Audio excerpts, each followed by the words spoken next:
only are we a fringe movement, we are becoming mainstream. Mainstream, and Lord help us if this movement it has already penetrated national politics with congressional leaders, Senate, House of Representatives. But Lord help us if this movement has a great impact on who we elect as president. And that's my greatest fear, is that we will elect a candidate that has really given a platform to the alt-right. And if we do that, then of course the future of race relations in this country is very much in question.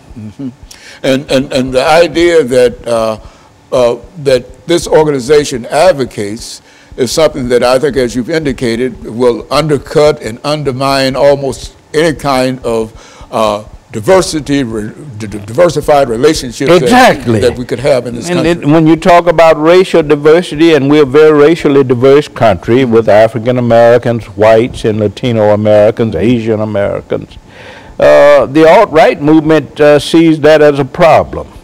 And many of them, as I said earlier, are talking in terms of a white homeland.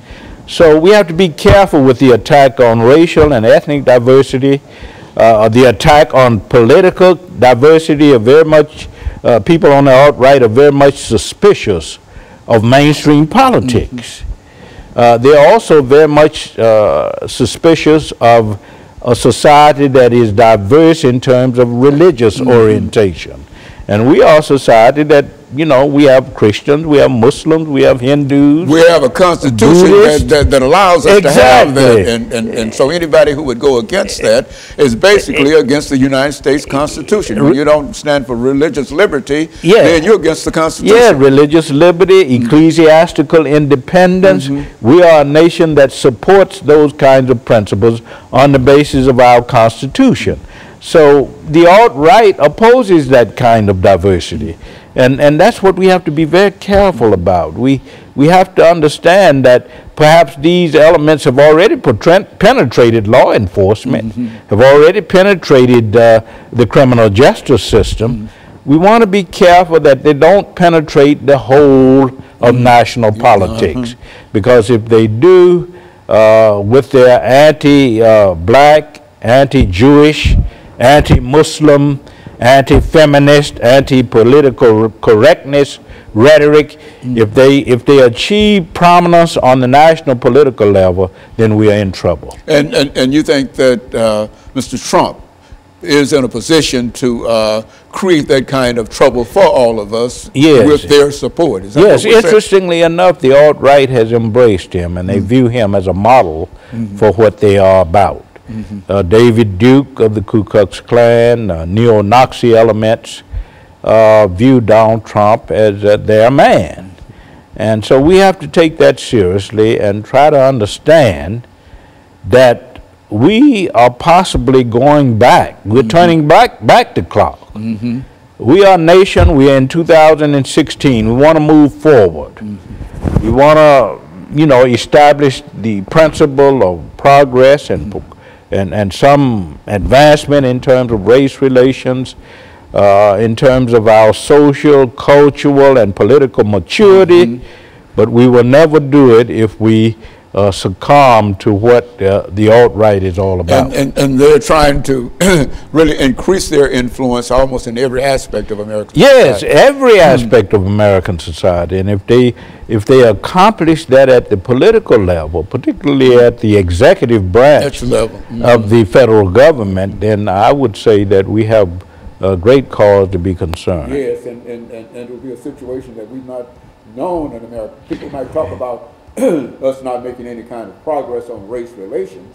Then and we're getting ready for this second commercial break, and then we'll get back and make some more statements. But people are talking about us not making any progress, but these organizations would be a tremendous disadvantage. And we'll be back with our following this very, very short commercial break.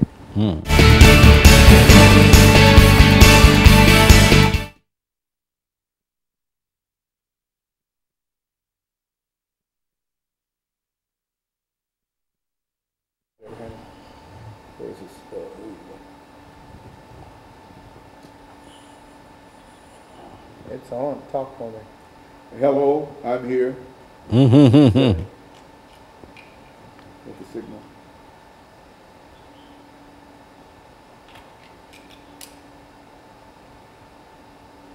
Hold on here.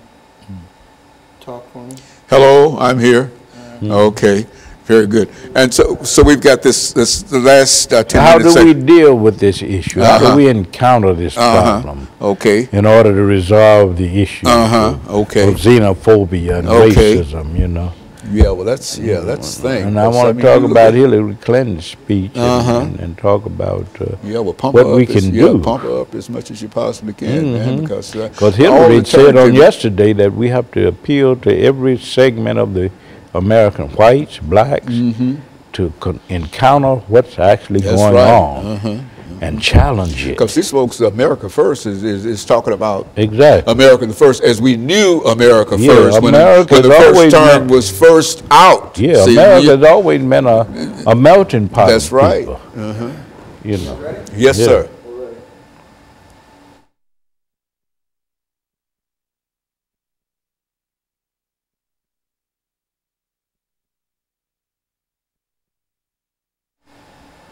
Thank you, and welcome back to the final segment of the show for today. We're talking to Dr. Lewis Baldwin, and the issue is the alternative right movement and its impact upon American society, especially the political society and the political election of 2016. And so, Dr. Baldwin, let's pick up where we left off, and this is our final segment. I think we've got about 9 minutes in this segment, but let's try to give our audience as much information as you can possibly give them concerning what we have to do and how we ought to react to this movement. And make it serious, because this is a serious... Yes, I think we have to react on a number of levels. This movement, of course, uses, as I said, the websites, social media, to advance its ideals, its values, its ideologies. So what we have to do is to use social media also to counter this kind of movement.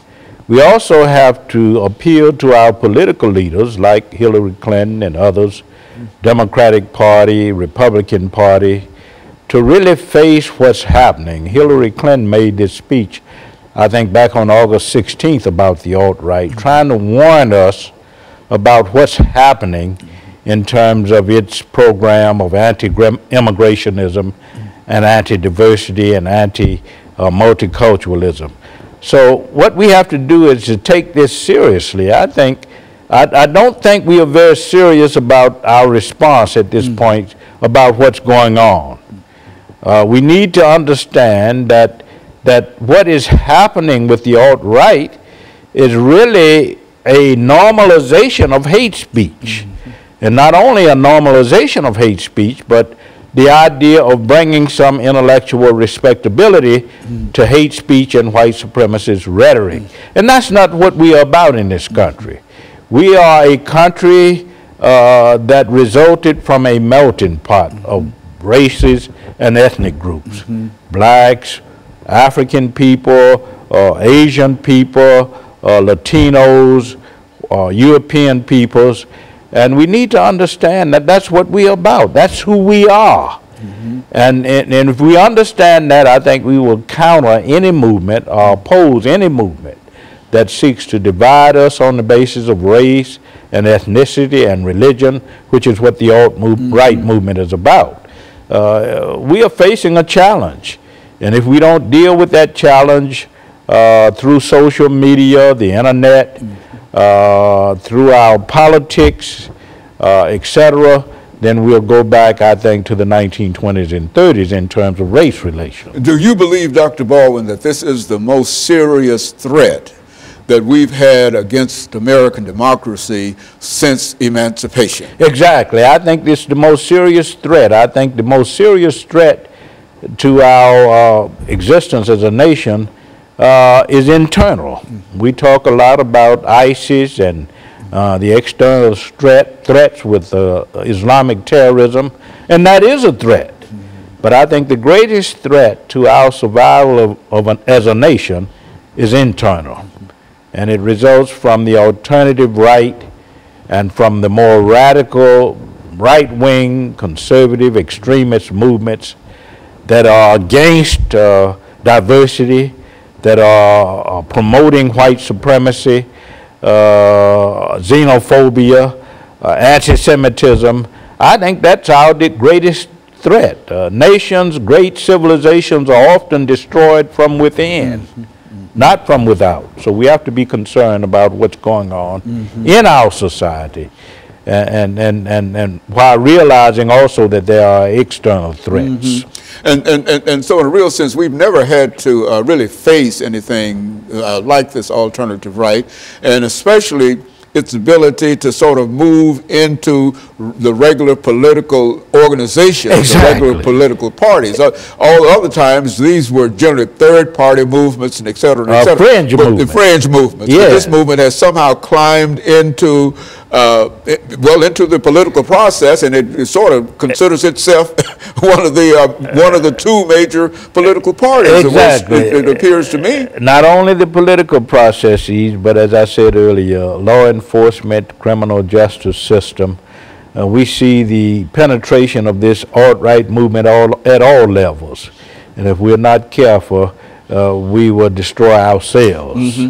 Not forget about it, but we have to understand that the greatest threat to our survival and welfare as a nation may not be ISIS, may not be external terrorism. It might be the kind of domestic terrorism and the kind of extremism that exists within our own nation. And that's becoming more and more apparent. Exactly. And sometimes some of the things that you would have thought would never be possible prior to the last year and a half now seems to be something that could possibly happen unless we are resolute in terms of how we try to, what should we do now? In terms I do think that we need to take seriously what politicians like Hillary Clinton are telling us about the alt-right.